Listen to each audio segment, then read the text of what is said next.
Jā, labvakar, cienījamie klātesošie un tie, kas skatīsies ierakstā. Mani sauc Inese Blumberga, citā versijā Inese Liberta. Un es jums šodien pastāstīšu par grafoloģiju, kas tas ir, ko tas dod mums, kā vecākiem, ko tas dod skolēniem, ko varbūt vajadzētu zināt arī skolotājiem, un kāpēc tas viss ir, un kur tas virzās, kā tas miedarbojas ar visām citām disciplīnām, jomām un tajā realitātē, kurā mēs dzīvojam. Šeit ir pirmais slaids, tātad tas ir īsts saturs, kā jau visi saprot, mazliet vēstures, mazliet par rokrakstu, mazie lielie burti, cilpas, atbildīgās jomas katram burtam, kas ir grafoloģijas, tas pamat princips, par dažādām iezīmēm rokrakstā, un mērķis ir iepazīstināt īši ar šo vēsturi, rašanos, grafoloģiju mūsdienās, un kāda situācija ir Latvijā. Latvijā nekāda tā situācija nav, jo tas ir tāda ļoti tikai topoša nozare, kas ir attīstīta ārzemēs vairāk nekā mums, tāpēc daudz nav dzirdējuši par šo. Var čatā ielikt plusus, mīnusus, kas ir dzirdējis par grafoloģiju, kaut ko, kas nav. Būs interesanti pēc tam tas, kas seko čatam līdzi, varēs iepazīstināt man ar šiem balsojuma rezultātiem. Nu, un pats svarīgākais par šo te grafoloģijas pamatprincipu, ko jūs uzzināsiet procesā šīs prezentācijas laikā. Orientējošais laiks ir šīs 40 minūtes, plus mīnus. Ja nu kaut kur es aizrunājos, man patīk runāt, man patīk niansēs runāt, man patīk pastāstīt kaut ko, kas man ienāk prātā tajā brīdī. Tā nav tāda no galvas iekalta šobrīd prezentācija. Tā ka, ja kaut kas ies pāri laikam, tad atgriezīsimies, un tad es prezentāciju varēšu turpināt vai pabeigt. Lai mums visiem šodien veicās, lūk, tā, būtu jābūt, kad pārlec uz otru slaidu. Ir otrs slaids. Lūk, tajā failiņā, ko jūs vairums saņēmāt, šodien es ieliku daudz interesantas vēsturiskas lietas par to, grafoloģiju, kā tas veidojās. Lielam tas aizsākās renesanses laikā.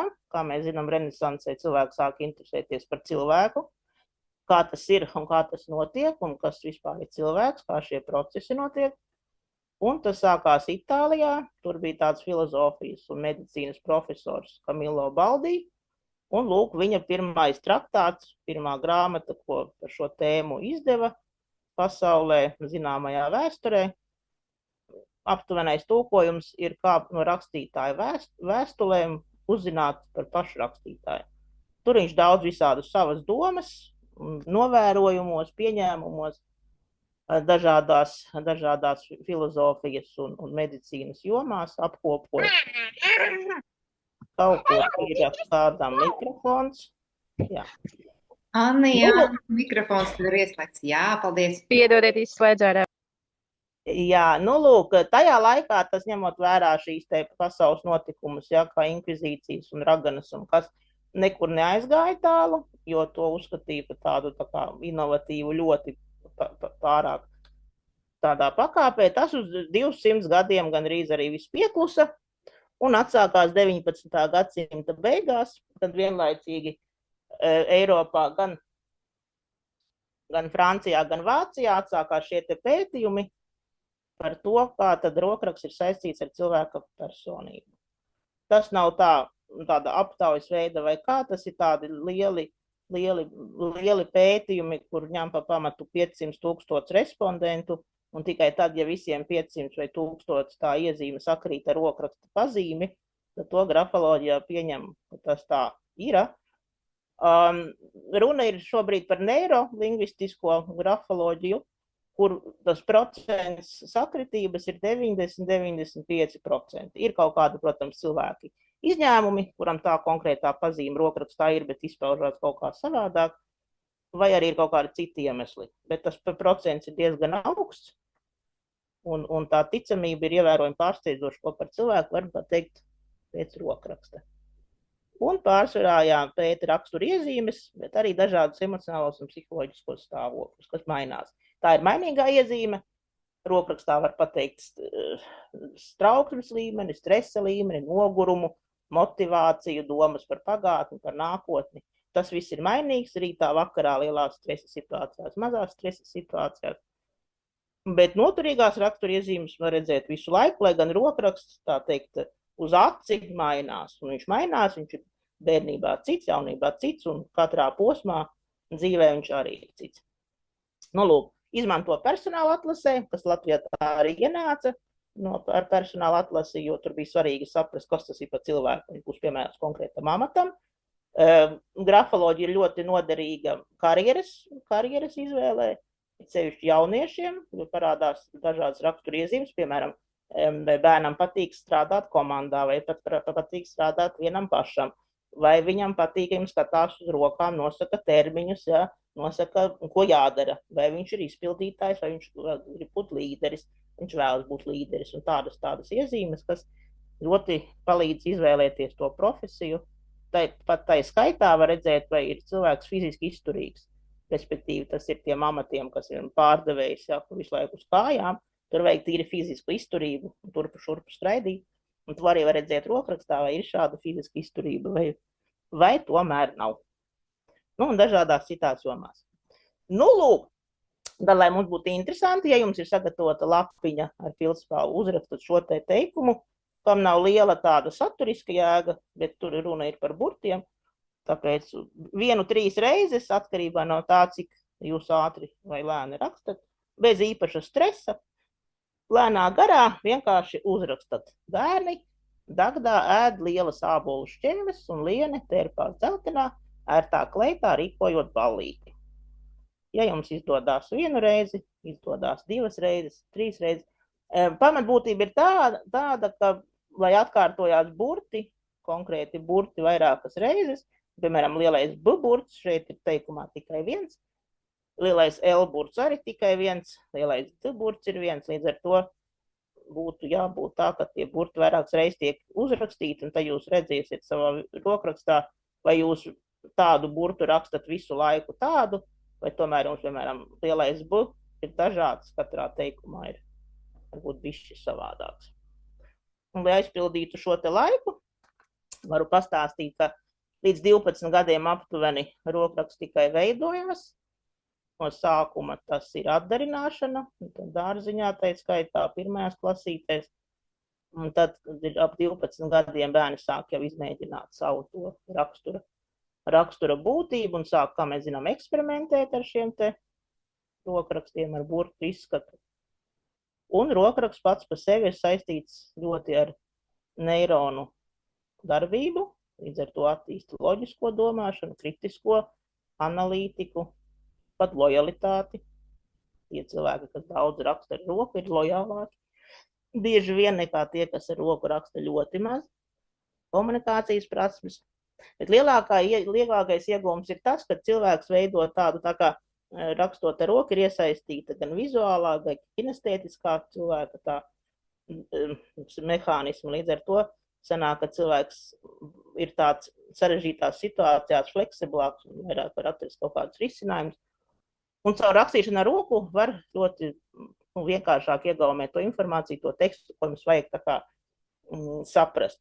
Tie, kas agrāk konspektēja, kā studenti būdami, atcerās to, kas pārrakstīts ar roku, lai gan steigā var būt un tā, bet uzreiz tas tiek arī tā. Iesim tad, jā? Guna, iesim tālāk? Jā, labi. Okay. Jā, domāju, ka jā. Jā, ejam tad tālāk. Nu, lūk, un tagad jūs varat klausīties mani un pētīt savu rokrakstu. Un es paraksturošu, ko var redzēt rokrakstā un ko tas nozīmē. Tātad pirmais, tas ir emocijas, ko var redzēt rokrakstā. Ir tā, ka, ja cilvēkam rokraksts burti iet vairāk uz kreiso pusi, šķobās, tad cilvēks bieži vien ir noturīgs savās emocijās. Viņš tā kā viņas vairāk pieslāpē, nokontrolē, piedomā pie tā. Ja rokraksts tā kā vairāk liecās uz labo pusi, tad cilvēks ir emocionālāks, un tādus cilvēkus var arī, tā teikt, sejā var redzēt, kādas viņam ir emocijas, pat ja viņš kaut ko citu runā, un pats cilvēks arī šīs emocijas izrāda, ja? Un tad, ja rokraksts ir taisns attiecīgi, tad šo emociju ir, tā teikt, principiāli varbūt bišķi mazāk nekā emocionāliem cilvēkiem.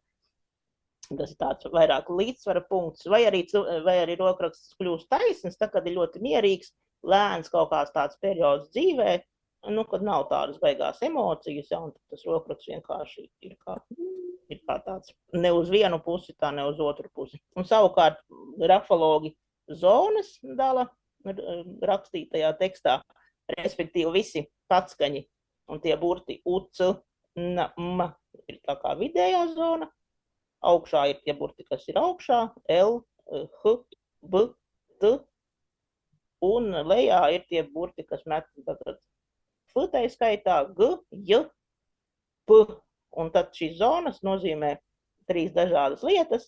Augša tas ir prāts, intelekts, ambīcijas, izglītība. Viduzona tas ir sociālā vide, emocijas, attiecības, veselība tai skaitā. Un apakšējā zona ir viss, kas mūs saista ar materiālo dzīvi. Jā, tātad sports, nauda, materiālais. Un tad ir tā, rokrakstā var bieži vien pateikt, kura joma ir vadošā cilvēka dzīvē. Tas nozīmē, kura joma viņam ir būtiskākā. Tie, kas ir tādi cilvēki, kuriem ļoti patīk mācīties visu kaut ko jaunu un domāt un prātot un par kaut kādām visādām jaunām lietām, tiem ir tie augšējie burti, bieži vien ir vadošie, tātad lielāki nekā tie vidējie burti. Tie, kuri ir tādi cilvēki, kas ir tendēti uz sociālo vidi, uz attiecībām, uz emocijām, uz to, kas ir apkārt, tiem ir izteikti tāda vidējā zona, tādas tīri tā, ar lineālu, ja, ka pieliek klāt. Un tiem, kuriem cilvēkiem ir svarīga nauda, sports, fiziskās aktivitātes, materiālā pasaulē, ja, kaut kādas finanses. Bet arī tas mainās. Bieži vien ir tā, ja kaut kādā jomā, piemēram, uz to brīdi dzīvē kaut kas jārisina, tad rokrakstā var redzēt, ka pēkšņi palielinās apakšējā burti izstiepās garāki, burti izstiepās garāki. Un kaut kas ar Jā, piedod, es mazliet pārtraukšu. Matīsam ir ieslēgts mikrofons, mēs varam dzirdēt, kas notiek foniņā. Jā, mikrofonu var izslēgt. Vai nu, ja gribās runāt, tad var celt roku. Un man, ja jau es te iejaucos pa vidu, ir radās jautājums. Jā. Mums taču skolā māca pa labi tos burtus gāzt. Nu, jā, māca. Nu, tas ir vesels, ar ko es ņemos jau pēdējos daudzus gadus par to, ko mums māca skolā. Jā, mums māca skolā viņus gāzt pa labi, jā. Bet tas pēc saistības ar mūsu neiroloģiju, ar mūsu organismu, nozīmē, ka mēs esam emocionāli. Emocijas mēs gan izrādām, gan cilvēki var nolasīt tās emocijas. It kā jau nav tas nekas slikts, nu tā teikt, tādā nozīmē. Tad, nu, jautājums ir pie skolas. Es nezinu, tāpēc, ka, piemēram, arī šobrīd es meklēju, kurš ir izgudrojis mūsu alfabētu, šobrīd nostiprināto, kas izrādās no 1997. gada ir aktuāls, pagājuši 28 gadi. Nu, lūk, un kaut kādas galus es atradu beigu galā, bet, nu, ne līdz tam autoram, ne līdz tam, kas to visu ir. Jā, un tad ir jautājums, vai šim cilvēkam bija zināšanas par grafoloģiju. Pieļauju, ka nebija. Jā, un tas ir vairākās vietās vēl būs tas, ko skolotāji māca un ko tas īstenībā nozīmē. Tur radīsies ļoti daudz dažādu jautājumu tieši skolotājiem. Var iet tālāk? Domāju, ka jā. Jā, labi. Jā, tas ir tāds īsi ieskats, jā, jo es saku, es tad vairākas stundas runāšu, ja es tā baigi detaļās, bet tā vērojot šo te savu rokrakstu, jā, var arī pateikt, vai cilvēks labāk ir komandas cilvēks, vai viņš tā kā strādā, kā tagad saka, freelancā labāk. Tātad pēc rokraksta ir tā, ja burti visi savienojās viens ar otru, draudzējās, tad šiem cilvēkiem ir būtiski darboties komandā, darboties tur, kur ir cilvēki, darboties kolektīvā, lai ir tāds vienots mērķis, vienota kaut kāds tāds, tā kā drives, tā kā virzība, tā kā kustība. Tiem cilvēkiem, kuriem katrs burts ir pats pa sevi, tie cilvēki vairāk ir individuālisti, kuri viņiem nepatīk, ka viņiem skatās uz pirkstiem, nepatīk, ka viņiem prasa, nu kad būs, kaut kādu konkrētu rezultātu, konkrētā dienā, konkrētā laikā. Tiem, kuri gan raksta kopā burtus, gan atsevišķi, tur viens vai divi burti ir tā un viens vai divi tā, tie ir fleksibli. Cilvēki tādā, teikt, komandas, viņi var strādāt komandā, bet viņi var strādāt arī paši pa sevi, vai ir kaut kāda joma, kur viņiem patīk strādāt komandā, un ir konkrēta joma, kuri viņi tā kā nevēlas, lai kāds vēl viņus komandētu. Lūk, tas pēc tā. Un tā viena lieta ir tie cilvēki, kuri strādā komandā, kuriem patīk, kuriem visi burti, tā kā mums arī skolā māca, pilnīgi visi ir savienoti. Tur ir ļoti liela tāds risks, ka tas cilvēks pakļaujas apkārtējai videi un viņš kļūst atkarīgs. Tā ir skaitā arī attiecībās. Tā arī cilvēki bieži vien, tā teikt, nevar iedomāties, ka kaut kas mainās, ja, un tā atkarība nostiprinās tādā neironu līmenī, tas tā sasaistīta kopā. Lūk, plašs un detalizēts rokrakstam arī ir skaidrojums, ja plašāk, tāds rokraksts ir tāds plašāks skatījums uz lietām arī tā. Sīkāks rokraksts tie cilvēki, kuri piešķir nozīmi detaļām, sīkumiem, neuzsāk kaut kādas lietas, kamēr nav sapratuši līdz sīkumiem, kas tas ir. Tāpat arī attālums starp vārdiem, tam arī nozīme. Ļoti liels attālums starp vārdiem nozīmē, ka cilvēkam ir tāda melanholija, pārdomas, filozofijas. Šos te bieži vien ir tā, ja cilvēks ilgstoši, piemēram, slimo, nedodies kaut ko salauzis vai kādam gultas režīms, un tad tā melanholija tajos vārdos ir tāda, ja, tas ilgstošais tas process vairāku nedēļu tāds, nosacīti nekustīgs stāvoklis, ja, tāda ikdiena rutīna, tas ievieš arī tādu, vai arī, piemēram, dzīvē kaut kādas pārmaiņas ilgi nav, vai tieši augsts līmenis trauksmē, stresā, tas arī iedzen cilvēku. Un to uzreiz var redzēt rokrakstā, ka, ja tie burti šausmīgi velkās, atstarpes ir lielas, tā ir tāda melanholija. Bet savukārt tie burti saspiedušies tā vienā čupā, kā garmoška, kā saka. Tas atkal ir tā, ka nav laika iepauzēt dzīvē, viss ir viens darbs, otrs darbs, šeit darbs, iet viens pēc otra, un vienkārši viss ir tā saprasēts kopā. Lūk. Un tas arī lielais jautājums ir ar lieliem drukātiem burtiem rakstīt vai rakstītiem. Tur man ir ļoti liels diskusijas pēdējā laikā ar skolotājiem, jo skolotājs sākuma skolā īpaši uzsver, ka nedrīkst rakstīt ar lieliem drukātiem burtiem.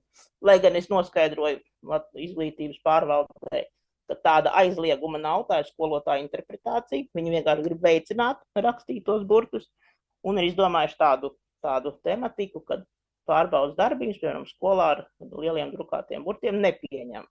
Tas tā kā neskaitās, bet juridiski tam pamata nav nekāda.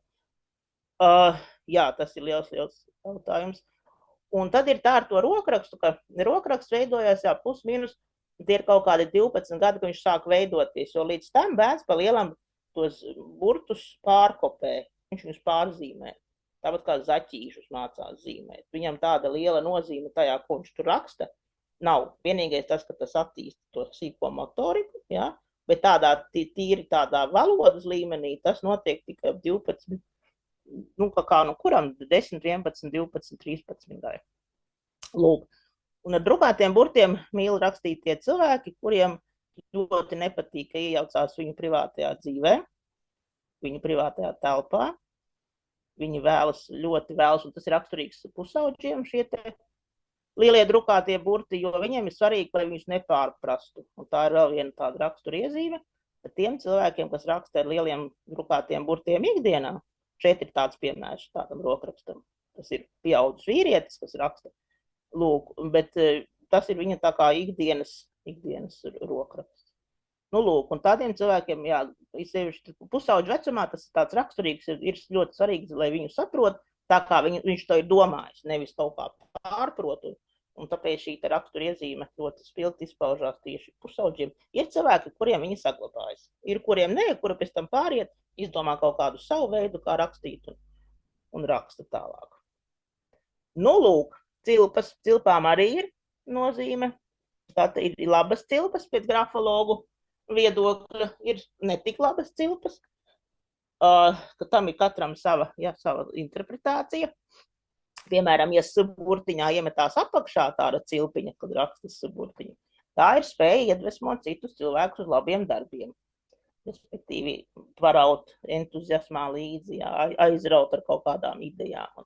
Un tad tā teikt, visi kopā dodamies. Lai gan āburtiņām tā cilpiņa tā nav laba. Tā ir šaubas par savu profesionālo komunikāciju. Jo tā cilpa ir lielāka, jo šaubas ir lielākas. Bet būtības tur nevajadzētu būt cilpai āburtā. Un āburts attiecās, piemēram, skolēniem, un āburts nozīmē arī mācību procesu. Tātad tā profesionālā vide, pieaugušam cilvēkam tas ir darbs, bērnam pusaudzim tas ir mācības, piemēram, mājasaimniecēm tas ir mājasaimniecība. Tas ir viss, kas attiecās uz to vidi, kurā tas cilvēks ir, tā teikt, lielu laiku daļu, izņemot savu privāto dzīvi, kā mēs to saucam. Jā.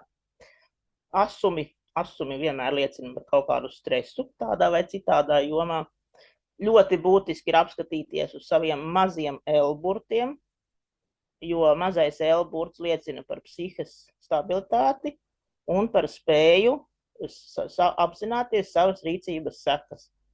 Tā, kad L-burtā sākās visādi joki, asumi, kaut kādas jocīgas izliektas līnijas, kā šeit var redzēt šajos rokrakstos, ja tādi asi leņķi apakšā, tas ne par ko labu liecina. Jo L-burtam ir jābūt plus mīnus tādam, kādu mēs viņu, tas ir mazais L-burts, kā mēs viņu mācāmies skolā, tādu smuku apaļīgu cilpiņu, bez asumiem augšā un ar tādu lociņu apakšā, bez nekādiem tādiem taisniem leņķiem, un šeit var redzēt to M-burtu, kas arī tāds ļoti dīvains. Tādiem burtiem nevajadzētu būt, bet jāskatās katreiz tā rokraksta analīze kopumā. Ja tur ir viens burts vai divi tādi burti, tas neko tā nenozīmē, tā nav, un jāņem vērā, ka, piemēram, tāda diagnosticējoša, ja, tur tas nav iespējams, par veselību var visu kaut ko pateikt, bet galavārds ir ārstam un tiem speciālistiem, ar ko psihologiem, ar ko būtu tad jāstrādā tālāk. Inesē, es atļaušos iestāties jautājumu pie šī. Varam patīt vienu tādu atpakaļ? Jā. Augšējais rokraksts man ļoti stipri atgādina vecāku gadu gājumu cilvēku rokrakstus. Tieši šāda burtu forma. Vai tas varētu būt saistīts, teiksim, par tiem asumiem un L un M ar to, ka līdz ar vecumu mums notiek kaut kādas izmaiņas uz to pusi, uz kuru tu stāstīji?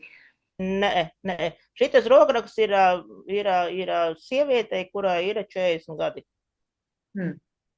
Un līdz ar to tiešām šitie L-burta asumi, viņi nav pēc rokraksta vecumu, dzimumu, rasu nevar noteikt faktiski vispār, jo tās ir iezīmes, kuras nav atspoguļotas rakstura īpašībā. Tā ir, tā teikt, ādas krāsu nevar rokrakstā redzēt. Jā, un bieži vien ir tā, ka tie cilvēki, kas sāk par grafologiem mācīties, tur tā uz aci mēģina noteikt, tas ir jauna cilvēka rokraksts vai veca cilvēka rokraksts. Tas ir pēc tam neattaisnojās šie te minējumi, jo te tā īpašība ir tā, ka šim cilvēkam tiešām ir psihiskas nestabilitātes, tādas pazīmes un nogurums. Un tad tie L-burtiņi veido šitādu te. Lai gan bieži tas ir saistīts tādā nozīmē, kad ar vecumu, bet ir veci cilvēki, kuri raksta brīnišķīgus L-burtus, un viņiem nav nekāda aiz L-burta vispār nevar aizķerties. Mums pēc 5 minūtēm šis zumiņš beigsies, uzreiz tajā pašā saitē nākam atpakaļ, tik līdz esam izmesti, nākam uzreiz atpakaļ, ja? Labi, tad es vēl 2 slaidus pieļauju, ka es varu pabūt, ja? Es to taimingu pareizi redzu, 5:31, ja? Jā, tas ir tas, tad es vairāk nebrīdinu un nejaucos pa vidu, ja? Jā, tā kā būs palikusi pēdējā minūte, es vienkārši atslēgšos, un tad visi pieslēdzās apakaļ. 5 minūtes. Jā. Tā kā būs pagājuši 5 minūtes, jā. Ok. Jā, par garumzīmēm. Garumzīmēm arī var pateikt vairākas lietas. Šeit ir tāds paraugs, kurā var redzēt, ka tās garumzīmes stiepjās tā kā uz labo pusi. Tas liecina par to, ka cilvēks savās domās ir nākotnē. Savukārt, ja garumzīmes un punktiņi iet tā kā uz kreiso pusi, tad cilvēks bieži vien savās domās un savās ikdienas gaitās atgriežas pagātnē. Jautājums ir, kāpēc? Tas ir cits jautājums. bet šīs te punktiņu, vismaz latviešu alfabētā, punktiņu un garumzīme, šī te nobīde pa labi pa kreisi ir attiecīgi nākotne, tagadne vai pagātne. Un savukārt īburtiņi, šeit var redzēt, ka cilvēks ir tāds diezgan aizmaršīgs un ir atmiņa ir pārsātināta, jo punktiņam nebūtu jābūt tik tālu no tā īburtiņa, viņam būtu jābūt bišķi tuvāk. Ja tā, tur parādās liela tāda atstarpe, tas arī liecina par to, ka atmiņas jautājums ir par to, kāpēc atmiņa ir nogurusi, tas ir cits jautājums. Bet kā iezīme. Nu, lūk, un te tāds vispārīgs slaids par to, ka katram burtam grafoloģijā ir sava joma, par ko viņš tā kā ir atbildīgs vairāk vai mazāk. Atšķirās arī lielie mazie burti. Ar tiem lieliem un maziem burtiem ir tā, ka lielāka atšķirība tāda mazie burti ir tas, kādi mēs kā personības esam, tā ka mēs esam vairāk vai mazāk paši ar sevi. Un attiecīgi pa jomām lielie burti vairāk norāda uz to, kā mūs redz cilvēks tajā jomā no malas. Piemēram, ja mazais A burts, tas ir komunikācija profesionālā jomā savā darbā, tad lielais A burts ir vairāk kā mūsu cilvēki redz komunicējot savā jomā. Un tur bieži vien var būt nesakritības, jo cilvēks ir tāds, kāds viņš ir savādāks, nekā viņu redz citi. Tam arī ir vairāk iemesli, un tas viss ir rokrakstā arī redzams. Kā piemērs, lielais un mazais D. Lūk, D pats pa sevi dalās divās daļās. Cilpiņa kātiņš tātad ir citu viedokļu uztvere. Tas ovāliņš ir uztvere pašam par sevi. Tur ir ļoti daudz iezīmju, bet tās ļoti tāds vispārīgs un bieži sastopams ir šis te D burtiņš mazais ar cilpiņu, kas ir liels jūtīgums pret kritiku, tiem, kam ir rokrakstā šī D burtā cilpiņa, mazajā D burtā. Un arī savā ziņā kompleksi, tāpēc arī veidojas jūtīgums pret kritiku. Bieži vien tas ir saistīts ar nepatiku ar savu izskatu, kad D burtiņā iemetās tā cilpiņa. Savukārt D lielais burts, tā cilpa apakšā, kas tagad netiek mācīta, un skolotāji bieži vien norāda, kāpēc bērns tādu cilpu tur velk, lai gan bērni ļoti bieži grib vilkt to cilpu tur. Un tā cilpa nozīmē, ka cilvēkam ir interesi par to, kas notiek viņu tuvinieku dzīvē. Līdz ar to, līdz kaut kādam pusauģu vecumam, tas ne tikai tā teikt izskatās smuki daudz maz, ja, kā mēs to varam pateikt, bet arī praktiski tam bērnam ir ļoti svarīgi šī te tuvinieki, līdz ar to viņš to cilpiņu tur grib vilkt. Un tad tur bieži sanāk konflikts ar skolotāju, kurš pēc mūsu standarta, kas ir tagad apstiprinātais pēdējais, tur tai cilpai nav jābūt lielajā D burtā. Nu, lūk, vēl vienu slaidu. Jā, šito slaidu es vēl varu izstāstīt. B burts ir saistīts ar dažādām jomām, ar fizisko ķermeni, drosmi, bailēm, attieksmi par savu veselību. Un tad, piemēram, ja B burts ir mazāks nekā T burts, tiem cilvēkiem bieži vien nav lielu ambīciju, nav kaut kādas lielas drosmes, kaut ko uzsākt, kaut ko turpināt un darīt. Bet ja B burts izstiepjās garāks nekā T burts, viņam būtu jābūt plus mīnus tā vienlīdzīgi, tas atkal ir par lielu drosmi, par lielām ambīcijām. Tiem cilvēkiem, kuriem tas vēderiņš lielajā B burtā ir izteiktāks, tiem ir biznesa tipa domāšana. Tas nozīmē, ka cilvēks ir tāds, kā saka, biznesmenis, jā, kad uz mērķi, kā to izdarīt, kā to sistēmu izveidot, lai viņa pelnītu, lai viņa būtu ar ienākumiem un tā. Ja tie vēderiņi ir līdzīgi, gan augšējais, gan atpakšējais, nu tā, ne uz mikroniem, bet tā uz aci, abi divi vēderiņi vienlīdz, tādiem cilvēkiem ir eksperta tipa domāšana, tādi cilvēki ir, kā mēs zinām, jurists, jā, grāmatvedis, fiziķis, arhitekts, jā, tādi cilvēki, kas ir savā jomā ļoti labi speciālisti, vai vairākās jomās. Ja augšējais vēderiņš ir vairāk izteiktāks, tad tādi cilvēki ir konsultanta tipa domāšana, viņiem tie ir, kā mēs zinām, psihologi, koči, mentori, tie cilvēki, kas vairāk runā nekā tā fiziski dara, bet kas arī ļoti, ļoti vajadzīgi un noderīgi tātad pie šī B burta lielā var to pateikt. Savukārt ir cilvēki, kuriem, piemēram, nav izteikta biznesa tipa domāšana. Bet B burts ir izteikti lielāks nekā T burts. Un tad tiem cilvēkiem ir drosme, ambīcijas, un viņi pat ne ar savu biznesa tipa domāšanu, tā teikt, ja, kuras nav pa lielam, bet ar savām ambīcijām viņi pavelk kaut kādus projektus, kaut kādas idejas, kaut kādas tādas lietas, ja, kur izdodās tas, kur varbūt citam cilvēkam ir vairāk tā biznesa tipa domāšana, bet tās ambīcijas ir mazāk. Tā ka grafoloģija arī ļoti viss ir jāskatās kopsakarībās. Tas nav tikai viens burts pats par sevi atsevišķi, mazais vai lielais, vai pat divi burti. Tur jāskatās visa tā, līdzīgi asins analīzes, ja, kad nevar pēc viena rādītāja uzreiz pateikt, ko tas dod un ko tas nedod. Lūk, savukārt mazajā B burtiņā tā mazā cilpiņa, kā mēs zinām, viņam arī var nebūt, tas nav obligāti, ka viņam tur ir tā jābūt, bet tā mazā cilpiņa parāda vai uz augšu tā cilpiņa vai uz leju, vai cilvēks risina kaut kādas savas lietas ar veselību īstermiņā vai ilgtermiņā.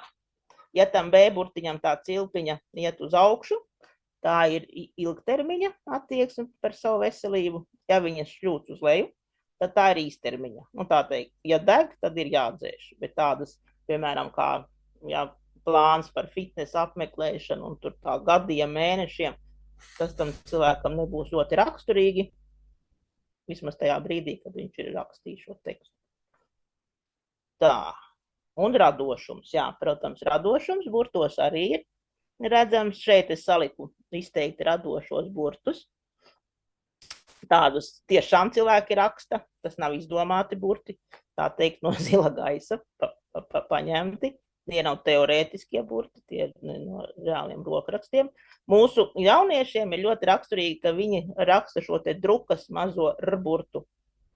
Ja, un tas ir vizuālā tipa radošums. Tas ir tāds burts, ja, ka tas cilvēks vizuāli, tiem cilvēkiem tādas profesijas ļoti der, kā piemēram, kas ir tiem cilvēki, kas ir fotografēšana, ja, tas ir kadra tā vizuālā, galda noformēšana, interjers, tādas lietas, ja, kaut maketēšana, kaut kāds tāds grafiskais dizains. Tas cilvēks ir tā kā zivs ūdenī. Un mūsdienu jauniešiem ļoti bieži šis te drukas R burts, kas attiecīgi arī viņi ir ļoti forši un radoši cilvēki mūsdienās. Jā, visbiežāk dzirdētais T par T burtu, tas ir par pašvērtējumu. Un te ir tas zil, bet tā būtu tā kā jābūt, ka tas šītriņi ir plus mīnus bišķi virs tiem patskaņu burtiem vidējais tās zonas. Ja ir pārāk uz augšu, tas arī nav labi. Tas jau ir tāds egoisms, sakāptas, tāpat tādiem cilvēkiem var teikt, ja, kas sakāpjas galvā pašvērtējums. Kaut kur būtu jābūt tā pa vidu, bet ne zem šīs tiem cilvēkiem, kuriem tā šķērsvītriņa T burtam, par šķērsvītru runāju, ir zem tā līmeņa, kur ir šie te patskaņi, A, U, E. Tiem cilvēkiem ir pazemināts pašvērtējums, un tad ir jāskatās, kāpēc to rokrakstā arī var redzēt. Ja ir dažādi, gan tā, tad pašvērtējums ir svārstīgs. Tad ir kaut kādas situācijas, kad cilvēks jau ir labs pašvērtējums, adekvāts, bet kaut kādas lietas no ārpuses viņu var ietekmēt, ka viņam šis pašvērtējums samazinās.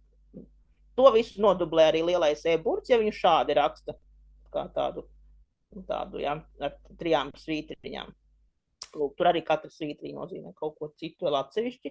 Bet te kā piemērs ir, šeit ir tad cilvēkam tāds, tā teikt, paaugstināts pašvērtējums, jautājums vai adekvāts, vai jau ir uz robežas ar tādu egoismu. Ar ego, varbūt ne egoismu, bet pareizāk laikam būtu teikt ego. Lūk, tagad ir par tiem mūsu foršiem burtiem, ko mums māca skolā vilkt tos burtu klāt citiem burtiem. Grafoloģiski tā ir ļoti slikta iezīme. Tā ir nespēja citiem cilvēkiem pateikt nē.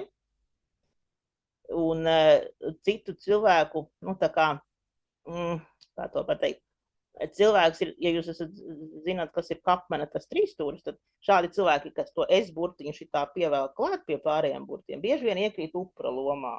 Ko tad es jau neko, viņi man dara pāri, viņi man tur to, viņi man tur šito, viņi man tur to. Skolā mums cītīgi mācīja, visus arī manus jaunības gadus, šito burtu tā rakstīt. Nezinu, vai tas bija mērķtiecīgi, bet mums latviešu sabiedrībā tas ir ļoti, ļoti izteikti. Jā, es jau neko, es jau tur tikai esmu viens pats, es jau neko īsti nevaru izdarīt. Un citi burtiņi savukārt arī, kas ne īpaši ir forši, te ir piemēra ar S-burtiem dažādiem, jā, kur cilvēks tās robežas nespēja noturēt. Un tie atdalītie, tas ir A-burts pirmais, kad kātiņš atdalās no ovāliņa, un D-burtam, kad kātiņš atdalās no ovāliņa. Ja A-burtam kātiņš atdalās no ovāla, tas nozīmē, ka darba vidē cilvēks vaino visus citus kolēģus, ja kaut kas nav izdevies vai kaut kas neiet tā, tikai ne savu to atbildību redz. Un ja D-burtā tas ir tad par savu dzīvi, ja, kad ir kaut kā tā dzīve tā saliekās, bet es jau neko, es jau viņi tur tā visi citi. Tas tā. Bet ir arī ļoti daudz pozitīvās īpašības. Šeit ir atkal tāds piemērs ar ļoti pozitīviem burtiem. Tiem cilvēkiem, kuriem A-burtā ievēlkās tāda cepurīte, tie ir komunikācijas meistari. Viņi ļoti labi pielāgojas tam, ar ko viņi runā, par ko viņi runā, kādā situācijā viņi runā. Viņi tā kā cirkus mākslinieki žonglē ar šo komunikāciju. Ir tāds, ja burtos ne tikai A-burtā ievēlkās tāds pipuķītis, tā ir argumentācijas prasme. Šeit ir profesionālā vidē. Ļoti labi, ka tādi puļķīši tur parādās.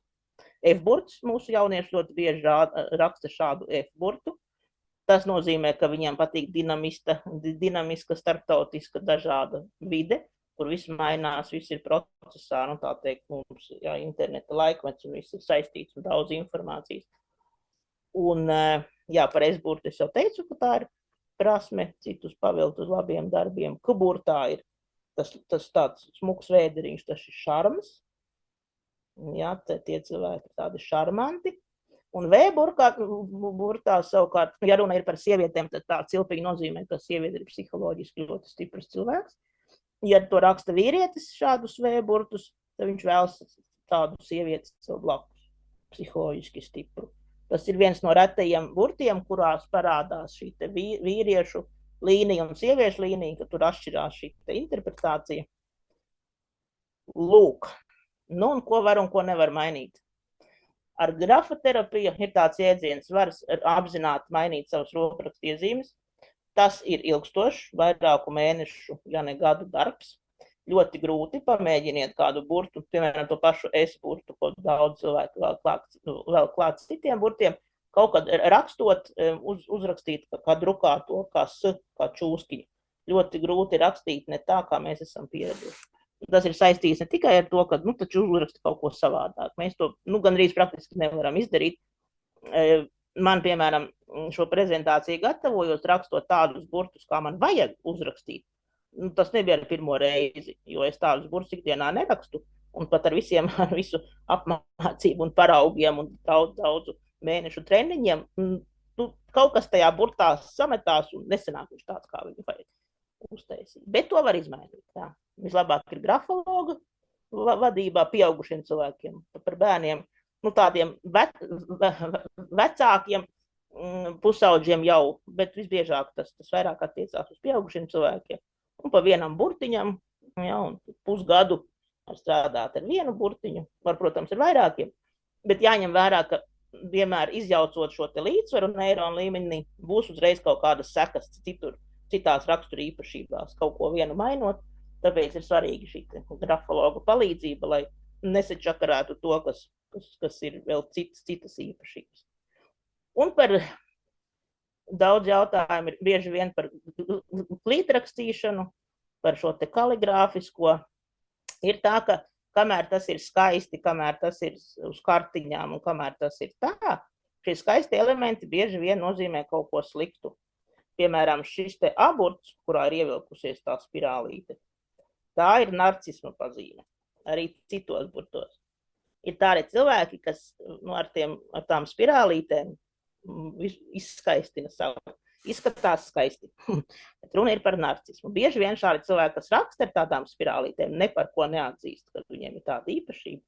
Lai gan pusauģiem tas ir vairāk vai mazāk raksturīgi, jo viņiem ir dabiski, paskaties uz mani, kā es varu, kā es protu, viņiem tā pašapliecināšanās ir kaut kādā brīdī svarīga. Bet, ja tas paliek jau pieaugušu cilvēku rokrakstā daudz šitādas te spirālītes, tad par to var aizdomāties, un par to arī ir šīs te, kā skolotāji organizē, kā vecāki mājās organizē. Tur būtu svarīgi no grafoloģijas viedokļa saprast, ko tu tam bērnam tagad gribi iemācīt, pat ja tas skaisti izskatās. Tas var ievilkt iekšā tādu ikdienā personības iezīmi, kuru pēc tam būs ļoti grūti dabūt no viņa ārā, nezinot, ko mēs darām. Tā ka tur arī būtu vērts pakonsultēties. Un tagad paskaidrošu, kāpēc tas ir tik grūti mainīt to un kā tas viss darbojās kopsavilkumā.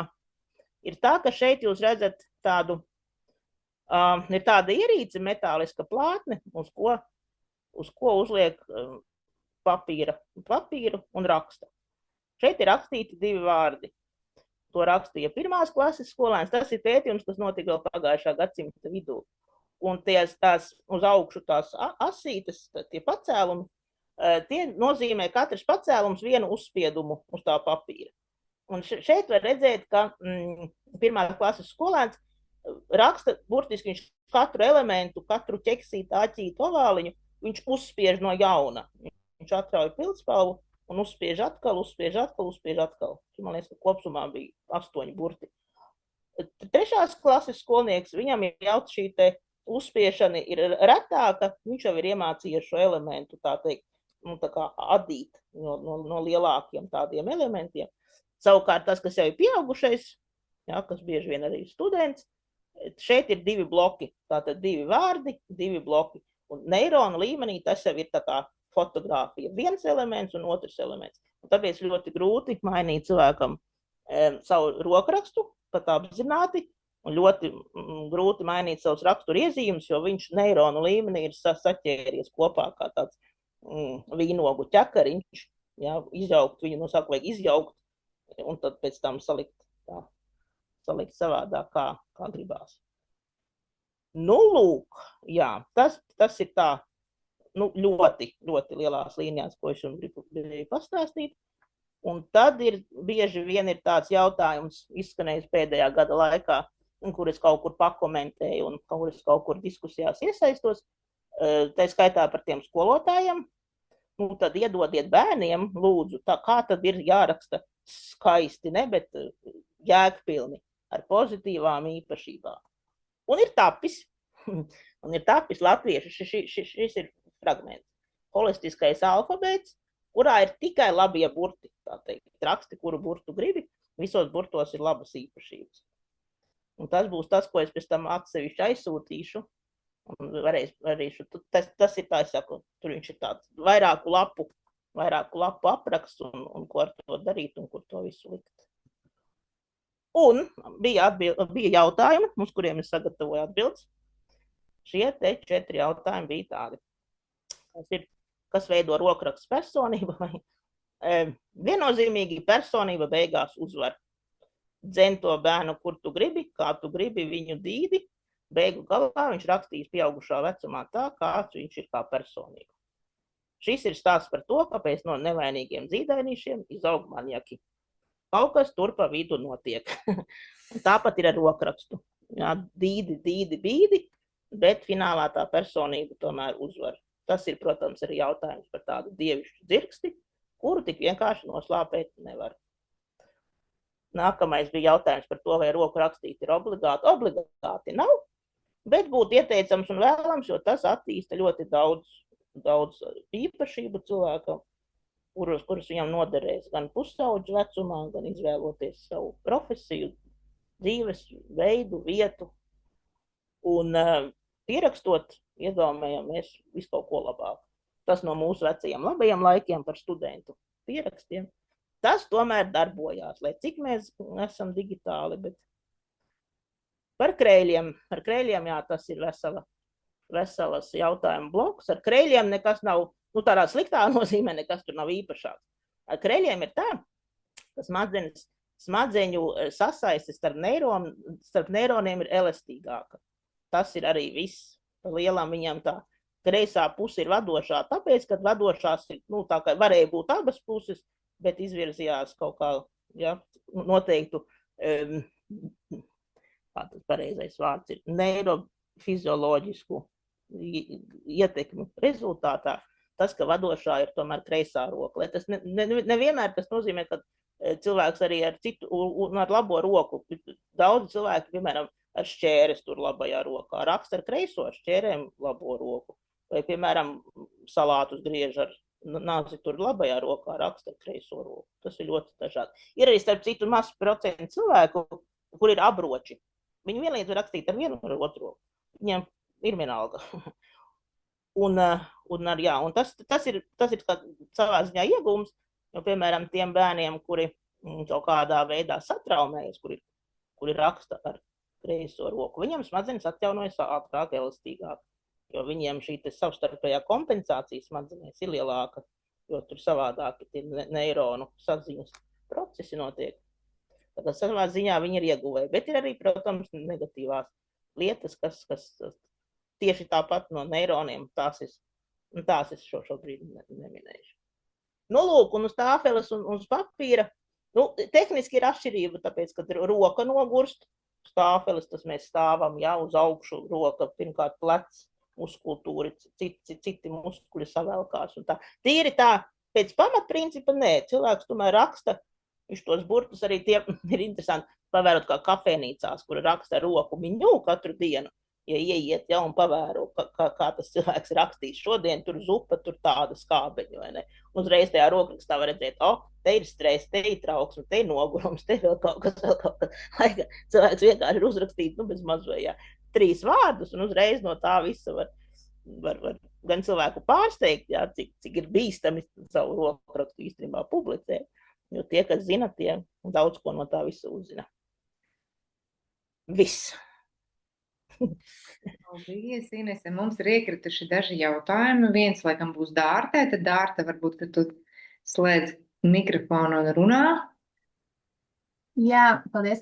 Paldies par stāstījumu. Jūs pieskarāties burtam es, un man arī bija jau pierakstīts jautājums. Es ļoti spītīgi rakstu drukāto es, lai arī pārējos rakstu rakstītos, un ir vēl daži citi drukātie burti, kuri ir manā rokrakstā, un es ļoti spilgti atceros, ka skolā latviešu valodā man skolotāji ļoti centās viņus pārlabot un samazināja atzīmes, kad es viņus tur iekļāvu, un mēs tur dikti strīdējāmies. Jā, varbūt varat pakomentēt šo aspektu, nebija iepriekš pieminēts, tad, kad miksē tos burtus, gan rakstītos ar drukātajiem. Tad, ko tas, domas sapratu, laikam. Tā kā miksē, tā ir radošuma izpausme, ja tur iemetās, tā teikt, burti rakstiskiem pa vidu vai otrādāk. Lieliem drukātiem burtiem iemetās pa vidu rakstiskie. Tas ir radošums. Tas, kad ir tādi burti un tādi burti, nozīmē, ka šī pazīme, tā teikt, kā es teicu, personība vienmēr uzvar.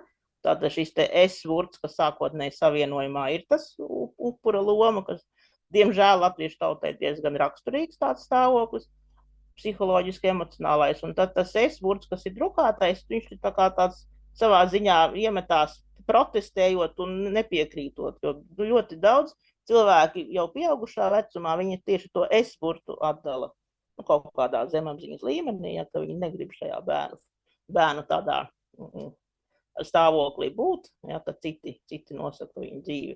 Un citi burti, jautājums par to, kādi vēl iemetās, es jau pieminēju tur R-burtu. Ja drukas R-burts, tad tas ir vizuālā tipa radošums. Tur jāskatās konkrēti pēc kādiem burtiem. Jā. Un ja ir kaut kāds tāds plašāks izklāsts, tad var atsūtīt rokrakstu, droši nofotografētu savu.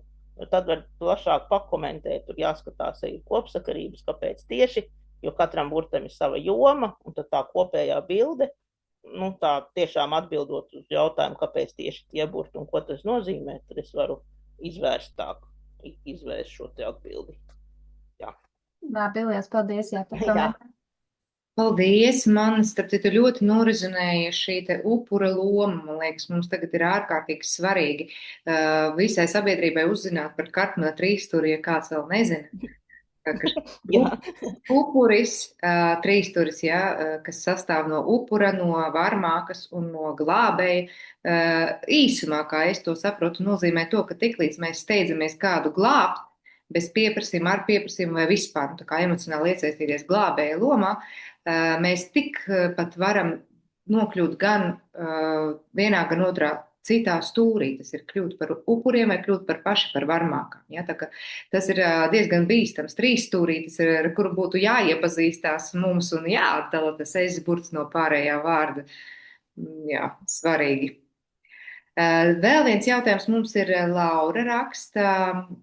Cik svarīgi, un tas ir arī mans jautājums, un visi bērni šitā dara, ka cik svarīgi ir burtus uzreiz rakstīt tā, kā to māca, no augšas uz leju, jo, jā, bērni pārsvarā grib rakstīt no lejas uz augšu. Un man tas izskatās ārkārtīgi neērti. Es, manuprāt, vispār tā nekad neesmu darījusi, bet visi mani tā dara. Jā, par to, ka doma ir tāda, ka grafoloģijā šīs te rakstura īpašības beigu galā izpaužās tajā rezultātā, kā tas burts izskatīsies beigās. Kā viņu velk, tā teikt, ir pilnīgi vienalga. Izņēmums būtu D-burts, kuru vajadzētu tā, ka to ovāliņu velk, pa kātiņu uziet uz augšu pildspalva un pa to pašu kātiņu nonāk uz leju, lai tur neveidojas pirmkārt šī cilpa, ja, un neveidojas kaut kādi tādi atrāvumi. Pārējie burti, kā rakstīt no augšas uz leju, no lejas uz augšu, bieži vien ir tā, ka šie skolotāji to iesaka, lai veidotos šīs te rakstiskā rokraksta savienojamība. Es esmu skatījusies arī daudzus, tā teikt, pētījumus un tādus praktiskus piemērus, kā tad tos burtus var visus dabot kopā, ja tāds ir mērķis, ja. Un tad bieži vien šīs te, kā velk uz augšu uz leju vai no lejas uz augšu, ietekmē to, kā pēc tam to nākamo burtu tur iemakarēt klāt. Tā vairāk ir tāda tehniska lieta, kā to visu dabūt kopā. Bet ja tas nav mērķi šos burtus savienot, kā bērns raksta, viņam ir, es saku, no sākuma bērns šo te rakstību vispār kopē, viņš viņu pārzīmē. Viņam nav tāda vispār opcija, tā kā viņš klausot pieaugušos cilvēkus, vienkārši dara, kā viņam liek. Bet pēc tam, ka viņam veidojas šis te rokraksts, ļoti daudz rokrakstus es redzēju, kur cilvēki tādu burtu bieži vien ir uzrakstījuši, ka es pat nevaru iedomāties, kā to var uzvilkt. No kurienes ir jāsāk, lai dabūtu tādu rezultātu, un kā viņu 3 reizes pāri tur vienai svītrei, to pat nevar nodublēt, bet cilvēkam tas ir ikdienas rokraksts, un viņš raksta ātri, un tur tās cilpas visas sametās, un viss tur samudžinās. Jā, tā ka tas būtu, pa lielam ir ļoti svarīgi, kāds tas burts sanāk beigu galā. Tīri grafiski, kāds viņš sanāk. Jā, pat ne alfabētam ir tik liela nozīme, pat ne valodai, jo, ja runa ir par latīņu burtiem, jā, tad amerikāņi, angļi, visa Eiropa, jā, ko mēs izmantojam latīņu burtus, latvieši, lietuvieši, igauni, skandināvi. Tur nav runa pat par alfabētu, pat kā par burtu. Runa ir cilpa, lociņš, ovāliņš, kātiņš, punktiņš, tas teikt tādā pirmatnējā, ja kāds atcerās vēl kādu bija eģiptiešu hieroglīfi, ja, tur putniņš, puķīte, zvaigznīte, tad to katru burtu izjaucot pa sastāvdaļām, lielākā nozīme ir tam, kas tur beigu galā sanāk tīri no tām visām mazām cilpiņām. Nu, tas, ko es saprotu, pie burtu virziena, no kurienes raksta, tad, ja raksta tā, kā to... Tam nav tāda nozīme, jā, no kurienes viņi sāk rakstīt. Būtu jābūt, kad ir ļoti liela nozīme tam, kas tur beigās sanāk. Bet, nu, tomēr tas sanāk ātrāk, ja, teiksim, ja gribās attīstīt to rociņu, ka rakstīšana ir ātrāka, tad ātrāk ir no augšas uz leju. To gan es esmu pamanījis, tik līdz bērni temps. Jā, es saku, ja mērķis ir visus burtus savienot un ļoti ātri rakstīt, tad tas ir tīri tehniski, kā tie nākamie burti ir tur iedabonami iekšā, jā. Tad tam ir tādā ziņā, tam ir tad nozīme, jā. Jā, Dārta mums vēl rakstā, jūs pieskārāties agrākajiem un tagadējiem apstiprinātiem latviešu alfabētam. Varat lūdzu nokomentēt, pie kuriem labāk L un D palikt, pie vecā ar cilpām vai jaunajiem? Jā, to mēs nevienreiz izrunājam, nu, atkārtosim vēlreiz. Šidā. Es aizsūtīšu jums visu alfabētu kopumā. Tā es varu atbildēt uz šo jautājumu. Jo šī alfabētā būs apkopots tikai tā teikt labie burti, izravējot visu, kam tur nav jābūt maksimāli uzskatāmi. pārējo var tā teikt aizmirst. Bet vai jautājums nebija par to cilpiņu pie burta L un pie D burta? Manuprāt, Dārta jautā jā par to L un D, kad ir tā cilpa, tā ir saikne. L burtam būtu jābūt šitā, nu te jau arī ir asumiņi. Lielajam, bet lielajam. Lielajam burtam? Jā, lielais L. Lielam burtam būtu jābūt ar cilpiņu arī smuku, jā. Jā, ar cilpiņu. Tāpat kā D burtam, kur te bija. Šitā. Šitā. Jā. Labi. Tā cilpiņa ir interese un par konkrētu burtu, par konkrētu jomu. Šī cilpiņa ir interese par... Jo tajās jūsu parauga tagad šobrīd man vismaz izstāst pēc vienkārši drukātā D. Tad jūs ieteikums ir vienkārši lielais drukātais D, ja? Tas, ko jūs teicāt, ko prāt. Tas ir lielais drukātais D, jā, ar cilpiņu. Ne, šis ir ar cilpiņu, jā, šajā piemērā, ko jūs šobrīd rādat, bet tajā, ko jūs teicāt, pie kā šobrīd palikt, tas ir vienkārši D lielais drukātais, bez cilpa. Šiten? Jā, te nav tāpēc, ka te nav visi burti, tāpēc. Jā, te vēl būs arī ar cilpiņu. Te vēl viņš būs klāt, jā. Labi. To uz šo te prezentāciju, jā, sagatavoju tādā, jā, variantā. Te nav visi burti, saku. Jā, es Dārta un visi pārējie es atsūtīšu visus materiālus, ko Inese mums iesūtīs, un arī tas holistiskais alfabēts būs, es tā saprotu, vairāk, jā? Tā kā to mēs visu saņemsim. Jā, viss pilnībā ar visām arī, ar visām šīm te vēsturiskām un ļoti interesants apkopojums par to, kāda vispār ir alfabēti un kādas ir sistēmas, un alfabēti ir vairāku veidu alfabēti, un būs interesanti uzzināt arī visu kaut ko jaunu, un arī ar paraugiem, kā to izmantot ikdienā. Un, jā. Tur viss tas kopā tur viss būs salikts, jā. Nu, ļoti interesanti īstenībā. Vai mēs, katrs, kurš tagad ieinteresējās, varētu arī dabūt Inese tavus kontaktus un individuāli kaut ko pajautāt, ja kādam ir vēlēšanās? Jā, droši var kontaktus, var pajautāt. Es varbūt varu aizsūtīt e-pastā kontaktus un tad var pārsūtīt. Jā, tad varbūt, ka pie tās prezentācijas, pie visas informācijas, pie pilnā holistiskā alfabēta, tad pieliekam klāt arī kontaktus. Es pielikšu pat kontaktus, jā, pēdējā slaidā pielikšu kontaktus, jā. Labi. Tā mēs varam darīt. Mums tagad būs 10 minūtītes vēl, bet mēs varam vēlreiz pārslēgties, ja ir vēl kādi jautājumi. Ja kādam ir arī jautājumi par citām tēmām, varbūt kāds grib vienkārši padalīties ar to, kas pašam ir aktuāli un saņemt atbalstu vai kādu padomu, tad mēs varam atslēgt tagad ierakstu, kad esam noslēguši ar rokrakstiem un vēl parunāties.